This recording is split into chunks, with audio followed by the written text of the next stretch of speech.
Saudi আরবে আবারও 6 বাংলাদেশি এবং 3 সৌদি নাগরিককে আটক করেছে সৌদি পুলিশ।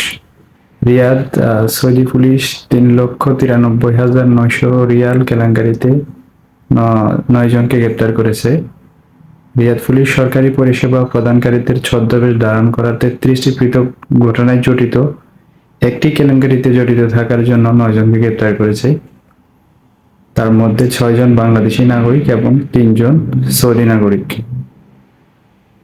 অপরাধীরা এই কার্যক্রমের মাধ্যমে প্রায় 3,93,900 রিয়াল প্রতারণা স্বীকার করেছে। কর্তৃপক্ষ 12,949টি সিম কার্ড এবং বিভিন্ন ইলেকট্রনিক ডিভাইস এবং এই অপরাধের জন্য ব্যবহৃত অন্যান্য সরঞ্জামগুলি জব্দ করেছে।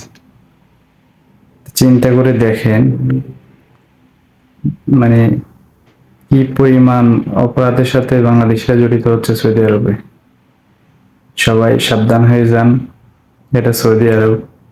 এখানে অপরাধ করে বেশি দিন আপনি টিকতে পারবেন না। যে যে অপরাধী করেন না কেন তাকে সেই শাস্তি এখানে ভোগ করতে হবে। তাই সবাইকে বলবো, সবাই সাবধান হয়ে যান। পাপ বাপকেও ছাড়ে না। এটা বাংলাদেশ নয় যে আপনি ঘুষ দিয়ে পার পেয়ে যাবেন, এটা সৌদি আরব। আপনি এখানে অপরাধ করে ধরা পড়লে এখানের আইন অনুসারে কিন্তু আপনাকে শাস্তি ভোগ করতেই হবে।